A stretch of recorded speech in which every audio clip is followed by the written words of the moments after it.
Bonjour tout le monde, j'espère que vous allez bien. Bienvenue dans ce nouvel épisode de Motard et Histoire. Nous nous trouvons aujourd'hui dans l'un des plus beaux villages de France, à savoir le village de Saint-Quirin, qui est également un lieu de pèlerinage.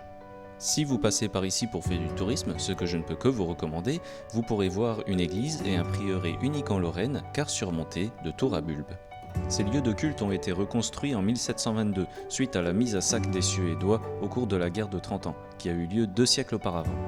Nous pouvons voir aussi, c'est d'ailleurs pile dans votre champ de vision, la fontaine de Saint-Quirin, un tribun romain qui fut martyrisé en l'an 132 et dont les reliques sont apparues au XIe siècle.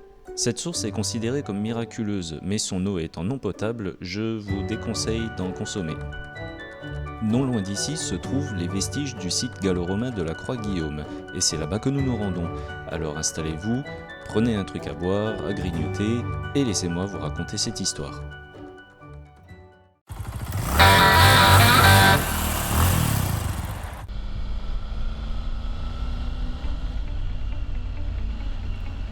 Vers les années 20-30 après Jésus-Christ, des populations gallo-romaines se sont installées sur les plateaux du Piémont vosgien, dominant les vallées des Deux Sarres, de la Bièvre et de la Zorne. Le site de la Croix-Guillaume en est un parfait exemple. Les habitants de ce hameau cultivaient les terres, l'élevage de bétail, la chasse et l'exploitation de la pierre.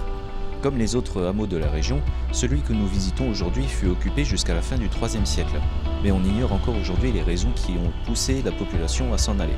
Le site fut découvert en 1911, a subi quelques campagnes de fouilles dans les années 60, puis de 1994 à 1999, Nicolas Meyer et Dominique Eckenbenner lancent une opération archéologique, épaulée par des bénévoles de l'ARAPS afin d'étudier le site plus en profondeur.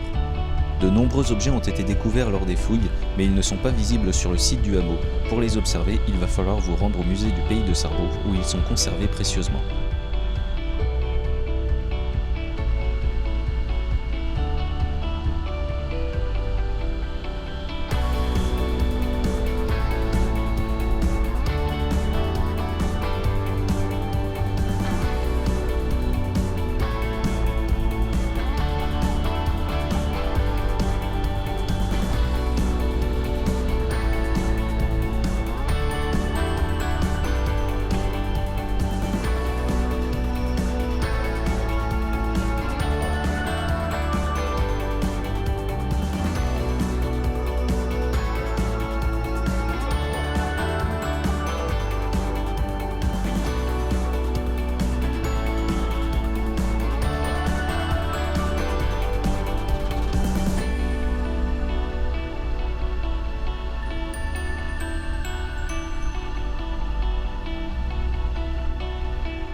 Nous commençons notre visite à l'entrée de la carrière, où était extrait un grès appartenant à l'étage des grès bigarrés du tria inférieur, et plus précisément aux couches intermédiaires. Tout ce vocabulaire sauvage pour dire que ce grès convient parfaitement à la sculpture. Juste derrière vous, ou devant moi du coup, on peut découvrir l'emplacement de 3 encoches, ce qui indiquait la présence d'un appareil de levage à cet endroit précis. Plus bas, il y a un caniveau couvert qui permet d'évacuer le trop-plein d'eau et une rampe qui permet d'évacuer les pierres extraites. Les traces subsistant sur les fronts de taille permettent aux archéologues de comprendre le processus d'extraction. Les carriers creusaient des tranchées en V dans lesquelles ils introduisaient des coins métalliques qu'ils martelaient ensuite pour extraire les blocs formés. Bien sûr, s'il y a une carrière, ça veut dire qu'il y a des habitants. S'il y a des habitants, il y a donc de la vie, et pour qu'il y ait de la vie, il faut bien sûr de l'eau. C'est pour ça qu'une citerne a été construite par ici. Elle a été conçue dans le but de recueillir l'eau qui ruisselait du plateau. D'après les mesures effectuées lors des fouilles, il semblerait que sa profondeur soit d'environ 1,70 m, mais ne comptez pas sur moi pour aller vérifier quand même. Cette citerne a été comblée au début du IIIe siècle, probablement lors de l'Exode, à l'aide de divers objets en céramique, tels que des cruches, des gobelets ou des pots. Il est possible que d'autres citernes se trouvent autour du site. Bien sûr, il fallait un toit pour les habitants du site, et nous pouvons voir ici les vestiges de bâtiments, certains n'étant que des annexes comme des remises, des granges, des bergeries, et d'autres de véritables maisons. Nous avons donc au moins un bâtiment ici, peut-être 2, que vous pouvez voir juste ici, et sans doute 4 autres en contrebas. Aucun indice ne permet de fournir aux archéologues des informations sur le confort intérieur des habitations, et la rareté des objets découverts lors des fouilles montre que les habitants du hameau sont sans doute partis en emportant toutes leurs possessions. Un vaste plateau s'étend devant les bâtiments, avec de nombreux fragments de sculptures de divinités, ce qui laisse penser que cet espace servait de lieu de culte. Lors des fouilles, les archéologues ont trouvé une base de statues faisant face à la nécropole, et une autre base de statues gisait à proximité de la première. Plus près des maisons, une stèle de divinité portant un coffret et une patère posée sur un autel a pu être reconstituée. Les fragments de 4 Jupiters à languipède ont été identifiés, mettant en scène la divinité Jupiter à cheval, terrassant un monstre dont les jambes avaient la forme de serpent. Cette statue était souvent dressée sur une colonne dans les cours des fermes et des villas, censée offrir la protection à la communauté qui l'avait érigée. On peut trouver ici un monument inédit, puisqu'à la place d'un monstre anguipède, on trouve un aigle. Bien sûr, j'ai parlé de nécropole, et nous nous y trouvons actuellement. Occupant la partie centrale du plateau, les sépultures étaient regroupées en noyaux, sans doute familiaux. Les fouilles ont permis de recenser aux alentours de 80 sépultures. Il semble que les défunts étaient incinérés sur un bûcher dans lequel on jetait également la céramique ayant servi au repas funéraire. Les os étaient ensuite placés dans des urnes, des coffres, des fosses, voire même en pleine terre.